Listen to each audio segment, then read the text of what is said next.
Работете внимателно. Пазете живота и здравето си. Национална кампания за ограничаване на производствения травматизъм. Кампанията се реализира от Министерство на здравеопазването в изпълнение на проект «Информирани и здрави» по оперативна програма «Развитие на човешките ресурси».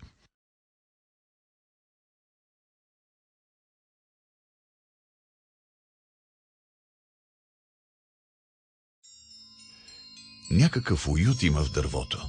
Дървенията, цепениците в огъня. Но макар и старо, едно дърво никога няма да ти се даде.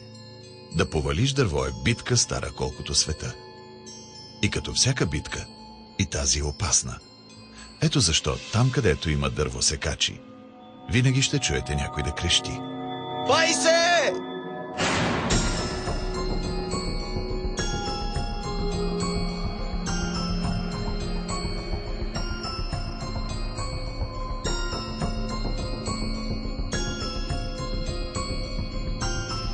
Какво?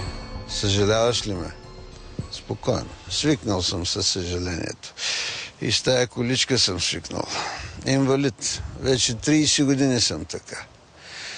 Загубих си краката в Коми, Русия, сегашно му. А по-рано наричахме Великия Съветски съюз.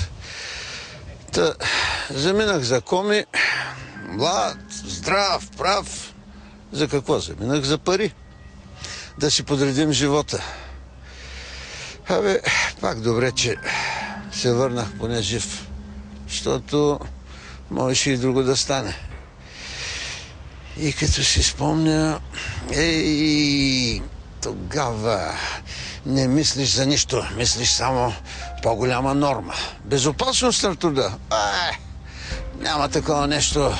Ходиш, блъскаш се и руското дърво не ми прости. Като клечка ме премаза. Сега няма ден да не мине, да не си помисля: що стана така, не може ли да бъде иначе? Ама назад нищо не може да се върне.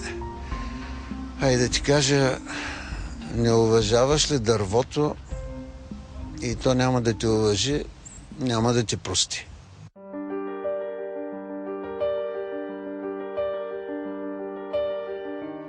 Дървесината намира широко приложение в стопанската дейност и бита на хората още от дълбока древност, като строителен материал, топливо, средства за отбрана, домашни пособия и книги.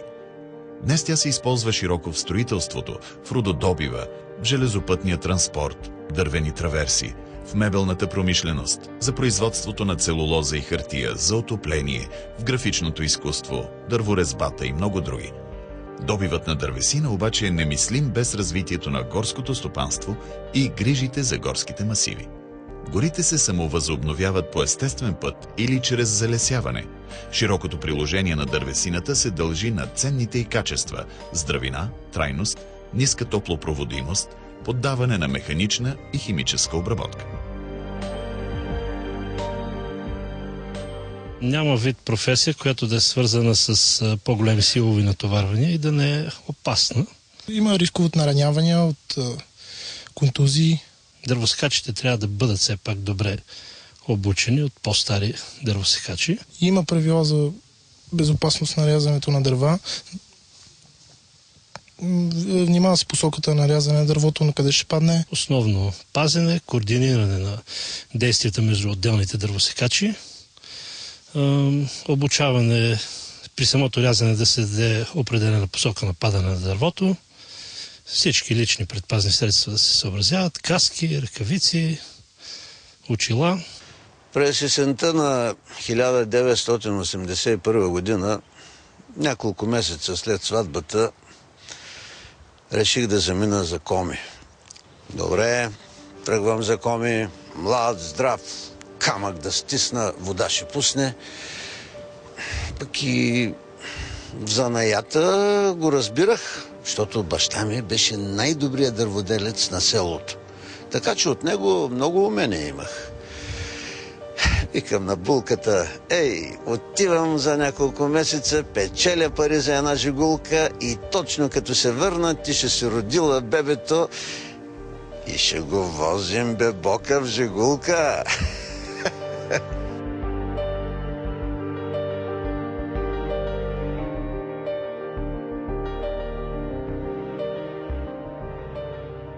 Броя на осигурените лица в икономическа дейност дърводобив за периода 2000-2009 година е в рамките на 0,6-0,7 от общия брой осигурени лица за трудова злополука в България.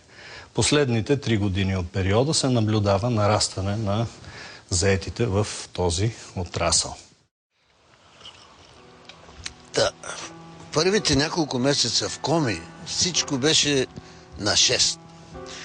И групата добра, здрави, весели момчета. Първите рубли тръгнаха, заплата и то хубави пари. Викам, айде, жигулката се зададе. И тогава дойде рождения ден на Панайот. Едно високо момче от Силистра беше. Вика, момчета, до вечера в фургона, рожден ден и както му е реда, руска водка, селедка, майтапи. Мъжка работа, ама какво да правим тия голи чукари? Пинахме малко повечко и на сутринта ставам за работа, главата ме цепи и не знам къде се намирам.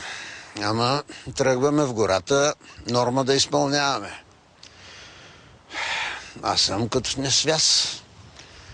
По едно време режа дървета и си мисля за жената, за нероденото дете, за приятелите.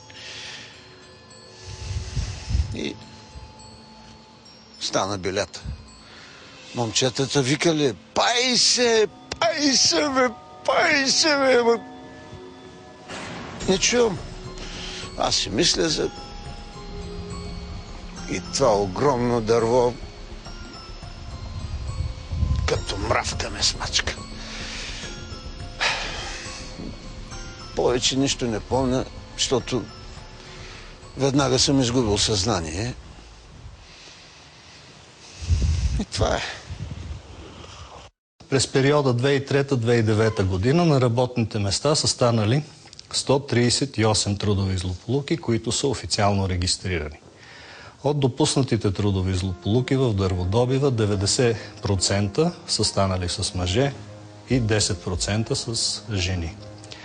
Разпределението на трудовите злополуки по възрастови групи показва, че 27,5% са станали с работници на възраст между 35 и 44 години, 26,8% с 45-54 годишните и с младите работници от 18 до 24 години са станали 8,7% от злополуките. Най-често срещаните травми, които са характерни за дърводобива, това са травми, които са получени от премазване и много често завършват със смърт. Опасността от премазване съществува при повалянето на дърветата, при разтоварване и подреждане на трупите, при попадане под ходовите колела на тракторите, при извозване на дървесината.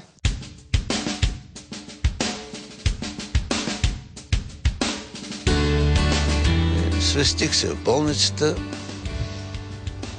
болка не усещам, ама и краката си не усещам. Дойдоха веднага лекарите, казват, товариш, положението не е добро. Ревях като малко дете, ама няма на къде. Мина операцията, нищо не помня. И си викам, до тук беше. Свърши се. Инвалид за цял живот. Оценката и управлението на риска в дърводобивната дейност трябва да бъде основен инструмент в едно предприятие за осъществяване на дейността по здравословни и безопасни условия на труд. Идентифицират се всички опасности и въз основа на изготвената оценка на риска се предприемат програми и мерки за минимизирането на риска.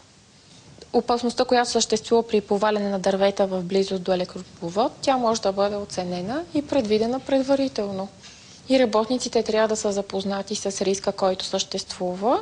При оценката на риска участват представители на работодателя, това са длъжностните лица по безопасност и здраве, началниците, самите работници и външни представители, като това най-често са специалисти от службите по трудова медицина. Мерките за безопасност са различни при различните категории работници. Вие видяхте, че младите работници и възрастовите разпределения на злополуките най-често бяха между 35 и 44 години. Това предполага едни работници с голям опит и поради тази причина те смятат, че с техните умения пренебрегват основни правила за безопасност, поемат по-високи от допустимите рискове с цел да изпълнят поставена задача или добив на дървен материал, докато при младите работници това се свързва с техните недостатъчни професионални умения и натрупан професионален опит. И това е причината, честотата на трудовия травматизъм при младите работници, независимо, че броя на трудовите злополуки е по-малък, тя да бъде около 2 пъти по-висока, отколкото при другите работници. Ако трябва да съм честен, късметлия съм. Тъй, ако не бях оживял, щях да пропусна и демокрацията, и световното по футбол 94-та. А пък Митко нямаше този късмет. То се е случило, когато съм бил в болницата, паднал между трупите в реката и дърветата го смазали. Като го извадили, било страшна гледка. Нямало как да го спасят. Мите, от Пазарджик, едно момче, весело, здраво, засмяно. И все викаше: "Ей, пай се! Пай се!" Той тогава, и когато мен ме дървото, той викал: "Пай се, пай се!" Пай се, ама той не може да се опаси. Мите. А пък аз все пак на количка, ама жив.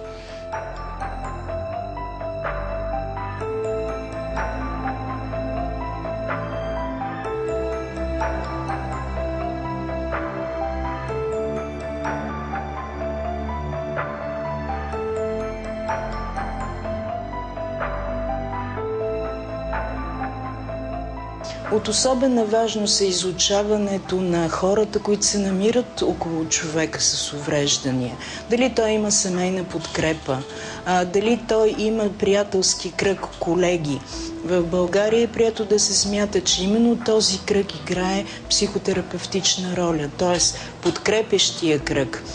Заедно с специалистите, заедно с лекарствата, които се дават в такива случаи. Това е именно формулата, която може да изведе отделния пострадал човек от състоянието, в което се намира. Най-страшни са нощем кошмарите. 30 години продължавах. В началото там ми предписаха хапчета, ама не помагат. Дигнах ръце. Той и крака да не става. И той е страх. Значи, зададе ли се буря, вдигам кръвно.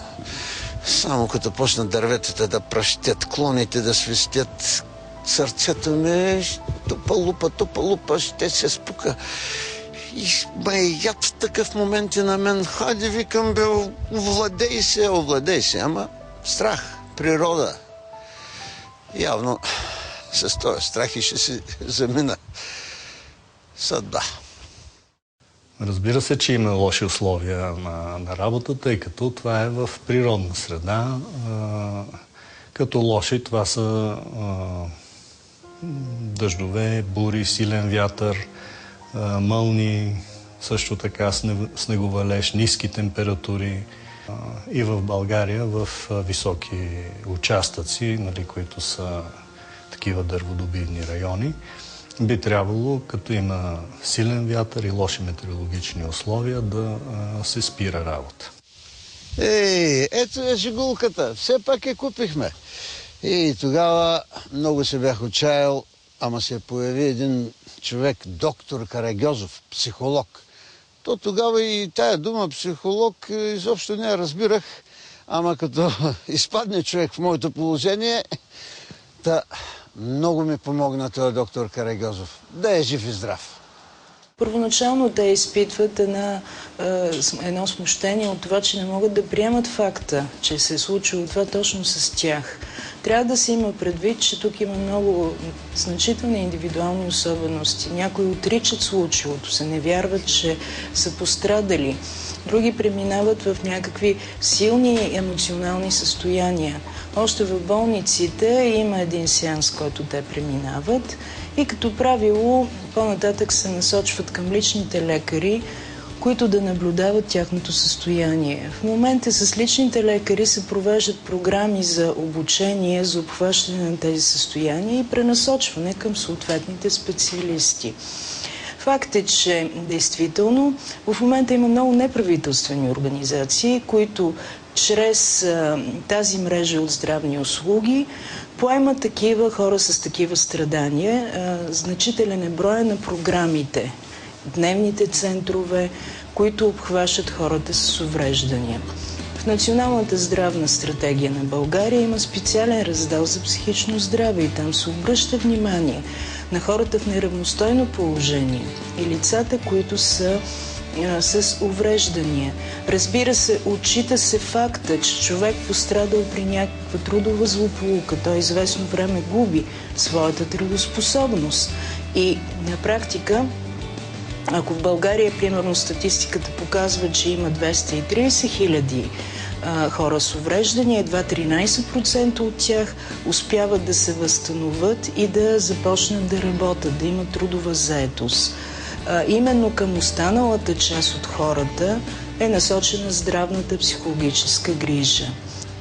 Лекари, психолози, специалисти да са живи и здрави. Много помагат. Но без семейство си загубен. Ако не беше семейството, то ме вдигна. Не върви да казвам на какво. Вдигна ме на количката, де? И ми помогна да реша да живея. Жена ми е светица. 30 години не се е отделила от мен.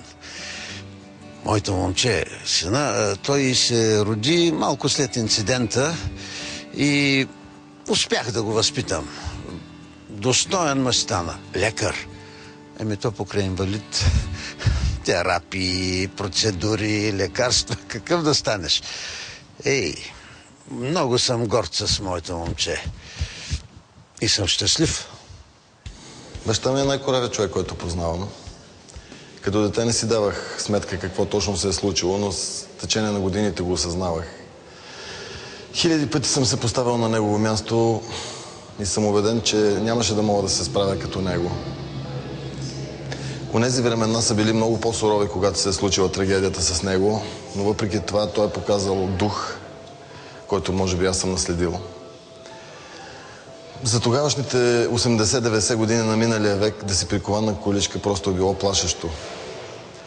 Но въпреки това той успя да превърне своята лична драма в битка и успя да ми осигури живот без лишения. За живота на инвалидите в България всеки знае какво е положението. Правят се доста неща, но е твърде недостатъчно. А като цяло за баща ми е просто железен човек. Страхотен.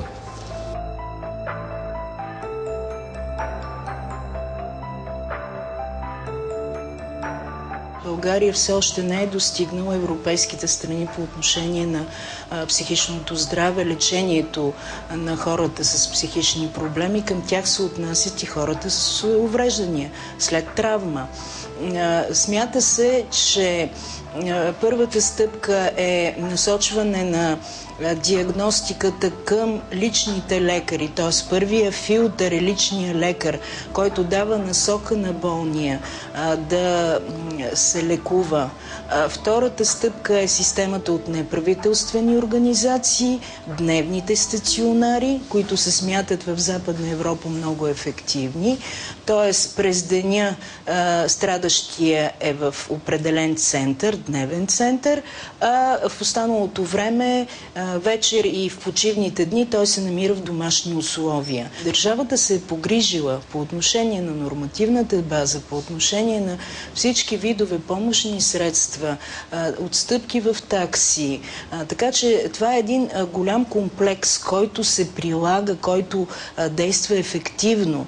Но така или иначе, когато човека с увреждане получи инвалидната количка, неговите проблеми не стигат до това да получи една мобилност. Държавата се грижи за архитектурната среда. За това навсякъде да имат тези хора достъп до институции, достъп на улицата, в градския транспорт. Този проблем в България все още не е достатъчно решен. Т.е. практиката е по-малко решена, отколкото нормативната база. Нормативната база изцяло съответства на базата в Европейския съюз. Всички нормативи са адаптирани, синхронизирани. В това отношение това беше грижата на държавата в предприсъединителния период до 2007 година. Всичко това е направено. Но както знаете, самият човек не може само чрез законите да реши своите проблеми. Дори да получат слухови апарати, дори да получат някакви други помощни средства, примерно на житейски език патерици, колички и така нататък, това не е достатъчно. Проблемите на хората с увреждания са комплексни. Като си спомня годините преди да замина за коми, какви весели, безгрижни бяха. Някой тогава да мисли, че точно на мен ще се случи нещо. Няма такова нещо. Абсурд.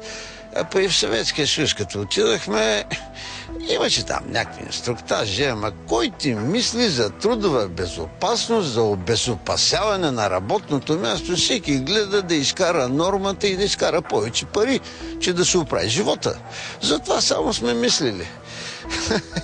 Като си спомня, каква техника беше тогава?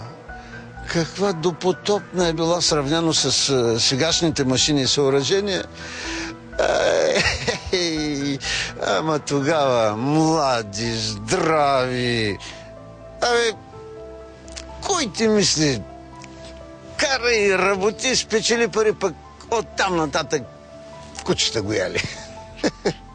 Много важно работника да бъде инструктуриран и обучен. Това е задължение на работодателя, като единствено в предприятия до 50 наети законодателят допуска едновременно извършване на начален инструктаж и на инструктаж на работното място.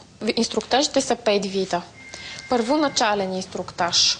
Запознаване най-общо с опасностите, които съществуват в предприятието. След това провеждане на инструктаж на работното място. Това е практическата насоченост, какво работещия ще извършва на конкретното работно място. Следващия вид инструктаж, това е периодичен инструктаж. Той се провежда, примерно за предприятията от шивашката промишленост, на 1 година. Извършване на ежедневен инструктаж. Ежедневният инструктаж е характерен за предприятия, които са от химическата промишленост, леене на метали, мините, кариерите и превоз на опасни товари. И извънреден инструктаж, който се извършва в извънредни ситуации, например при трудова злополука, задължително работодателят извършва извънреден инструктаж. Инструктаж, обучението би трябвало, казах, да има и някакъв тест припитване накрая, не само преминал инструктажа, което в редица случаи е и формално. Кой чул, кой не чул, какво разбрал, какво не разбрал.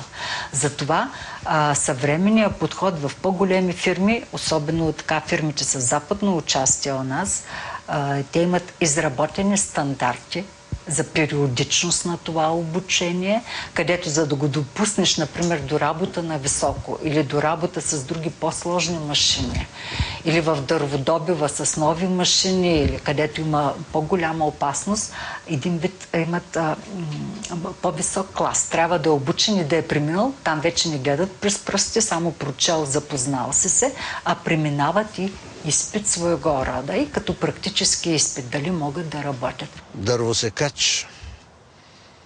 Ти какво мислиш? Че след този инцидент аз ще се откажа от професията си? Не. Ако можех да се родя отново такъв ще да стана. Аз от младени обичам тая професия и сега, колкото мога, макар и в количка, занимавам се с дърводелство. А пък като гледам по телевизията и като слушам радиото, какви бели правим. Ей, хора, уважавайте природата, грижете се за околната среда, защото ако не уважаваш природата, тя ще те накаже. Както и от мен се взе една част. Ама всеки ден е щастлив за мен. И съм горд, че съм дървосекач.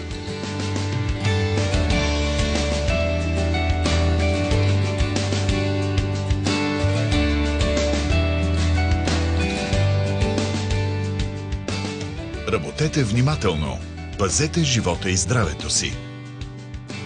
Национална кампания за ограничаване на производствения травматизъм. Кампанията се реализира от Министерство на здравеопазването в изпълнение на проект «Информирани и здрави» по оперативна програма «Развитие на човешките ресурси». Настоящият филм е изготвен с финансовата помощ на Европейския социален фонд. Министерството на здравеопазването носи цялата отговорност за съдържанието на настоящия филм и при никакви обстоятелства не може да се приеме като официална позиция на Европейския съюз и Агенцията за социално подпомагане.